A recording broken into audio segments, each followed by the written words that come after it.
good morning, afternoon, or evening, whenever you're able to check out this. We'll really appreciate it. I'm your host, Steph. This is reDigg News for LabSeta Media R&D Studios. A good little show for you today. We're going to be checking in. Let's start with daylight. Look at our titles. Will always kind of tell us to go through. So we have 5 different things we're checking out today. First one is going to be daylight. This is all live, no cuts. I'm checking in with y'all. Morning, read through all these things and come in to try to find out, hey, what can we tie in? So we'll start with daylight. We're going to jump to the scene here. Pull up again. All these articles are pretty much coming off of here. Not everything I'll show you, not our follow-up stuff, but some of the other things. So some of you may have heard or caught wind that the daylight savings time pass was pretty unique in that usually you don't get unanimous consent agreement in the House. If you wanted to check out this article, this one's written by Paul McLeod. It's off of BuzzFeed News, and has some interesting stuff here as far as just understanding bills and how they pass, and kind of that there's typically a hotline if you want to usually put bills in. So it was kind of a unique situation with that one, worth looking into. It still has to pass through the House. So let's dig just a deeper real quick and say, why do we even have daylight savings time? And throw out the first little tidbit here for you. It was first used in Canada in 1908. So why we have it is to try to save money on electricity, basically, and it came through the wars. So just interesting there. Should we still have it? Should we not? I can't say for sure. But at this point, we do still have it, and it still needs to be voted in with the House. So we'll see what happens. Just kind of a nice little point to bring out with daylight savings and how they all of a sudden we get all this information about this bill, but there's a lot of other bills actually that are probably even more interesting to be looking into. Second section, imagine a dragon. So we're going to cut to a couple clips. This was basically about what are we doing, what's happening with the metaverse, what's going on. So I'm going to show you a clip from a creator through the Daily Show, and then show you another little obscure clip that I found. So let's jump right into those.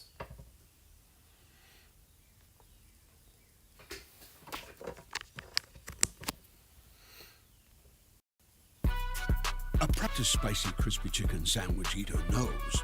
Keep one hand on the sandwich and one hand on the drink.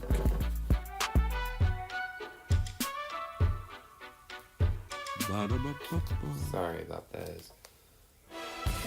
Thought I had this set up.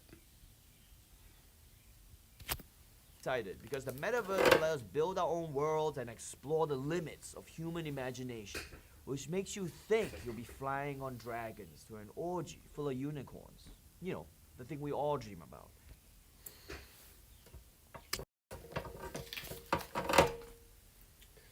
Okay, hopefully we're still getting through on the sound. So you heard that, Imagine and Dragons. So right here you can see, I have this pulled up.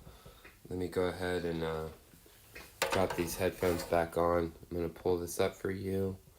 And just remember that, what he just said, Imagine and Dragons. And we will get this one in too.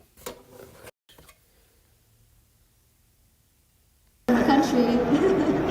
So when is this all going to happen? When does the age of singularities start?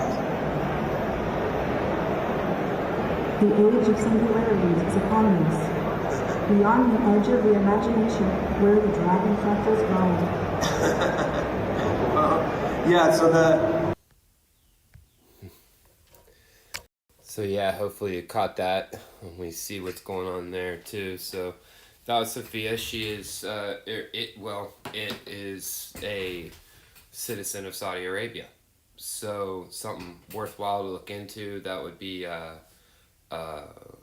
Sophia Dow. If you're not familiar with Dow, decentralized autonomous organizations, those things can be interesting to look into as well.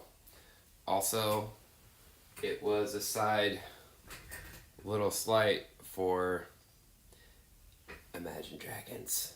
Yes, they have a new song out too, called Bones. Next, we said Webb Space. So the Webb Space telescope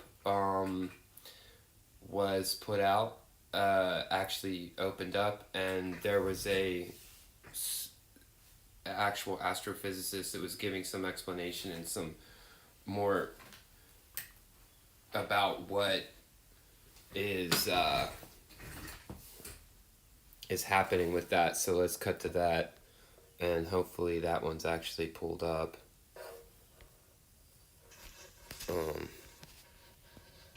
We're gonna go to here on this one.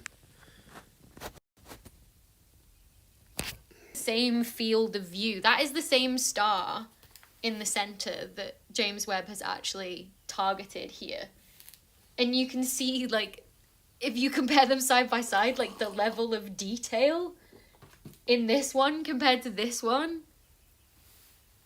Like, it's just ridiculous. Like, it's unreal, the level of detail it's getting. I know a lot of you have been asking on Twitter and stuff, like, does this mean that the full alignment process is now finished and done? No, unfortunately it's not. This is the alignment process that's been done essentially on the main imaging detector of James Webb. So it's called the NIRCam detector. So if you remember from some of my previous videos, there's 4 main detectors on the James Webb Space Telescope. They've all got different jobs, different science goals, different ways of operating, whether it's imaging or whether you split the light through a prism and into all the component colors and wavelengths and take a spectra. All different processes. So the alignment's only been done on NIRCam, which is the main imaging detector on James Webb. The next couple of months are essentially going to be tweaking that so you get the best response for all of the other detectors on board the craft. The James Webb Space Telescope. There you go. I thought that was a quick cut to at least get a better explanation of the James Webb. So, always good to take an opportunity to try to listen to the creators that are actually, know what's going on with different things. Good to do research, good to pay attention. So really thankful for that as well. Our next highlight is we called CRX 1985.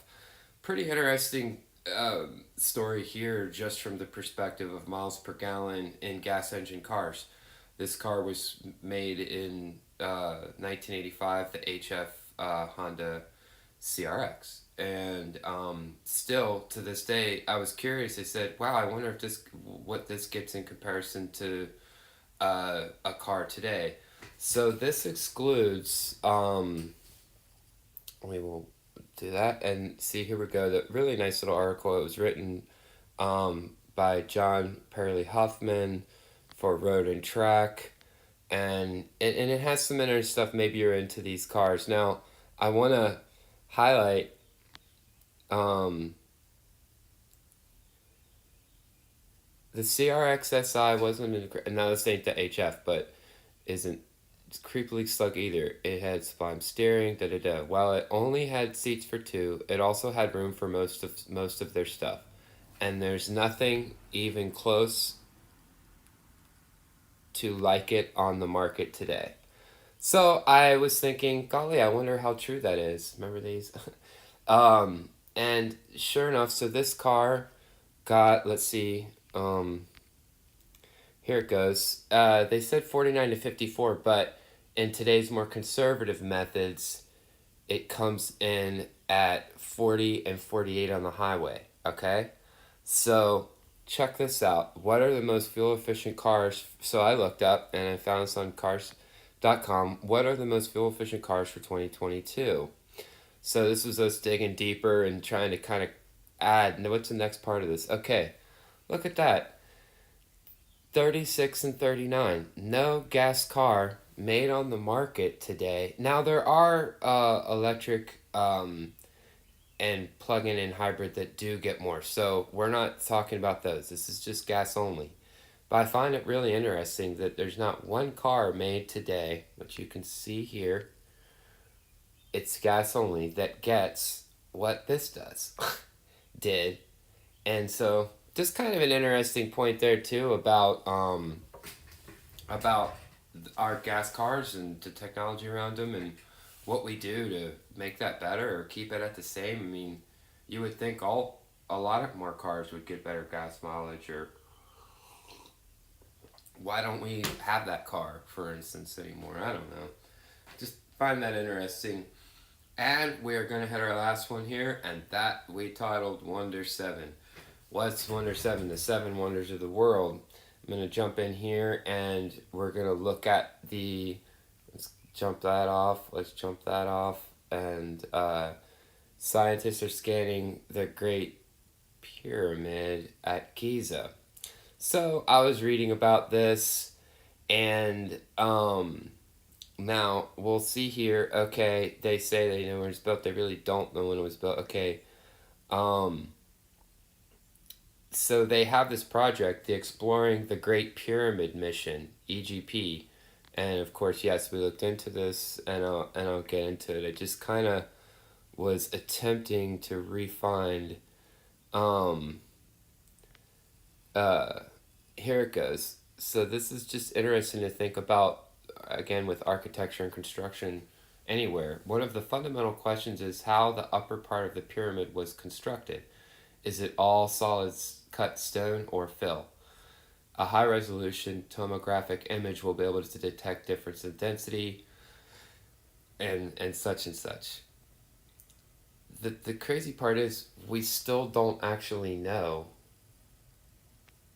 In addition to probing such contents of mysterious chambers, so there's a bunch of chambers in here too, and techniques used to make this impressive, and new insights, here it goes, hope to discover new insights about the construction techniques used to make this impressive monument, which are still relatively unknown, with many untested concepts having been hypothesized. I find that really interesting, just to think, like, we really don't know how that building was constructed. So when people get into architecture and other construction things of the past, there is validity to it that we don't know a lot of stuff.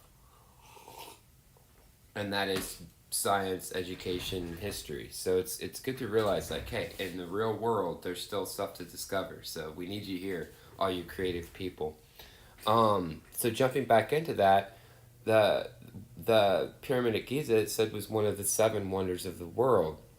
Now, let me jump into this. If you want to find out more about the Exploring the Great Pyramid project, I did find this paper, an abstract that was written by the writers here, and they get into the cosmic ray muon. I don't know if I'm saying that right, to be fair.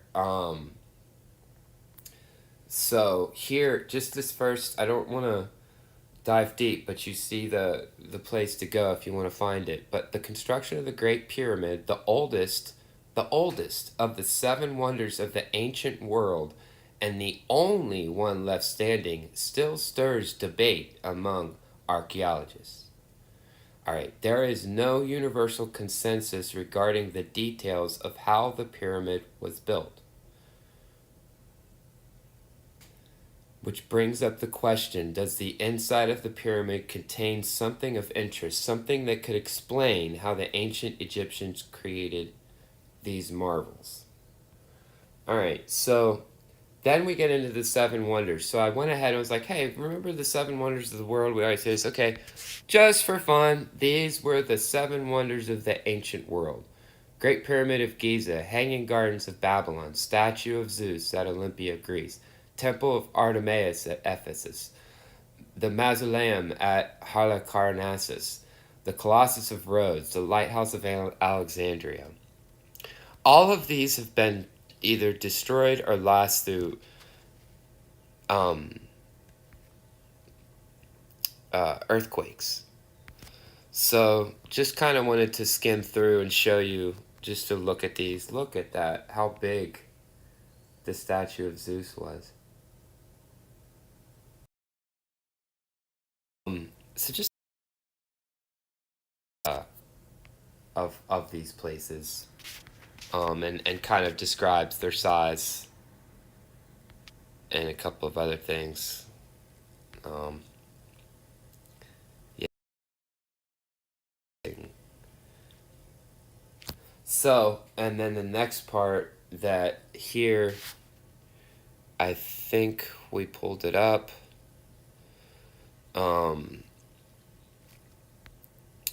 And it's just amazing. Yeah, the Giza is the only one left. And let's see. This gives you a little more information. This New World Encyclopedia.org. Here, how they were destroyed. This is a little bit hard, not quick to find all the time. It was not until the 6th century CE that the list above was used. Of these wonders, the only one that has survived to the present day is the Great Pyramid of Giza.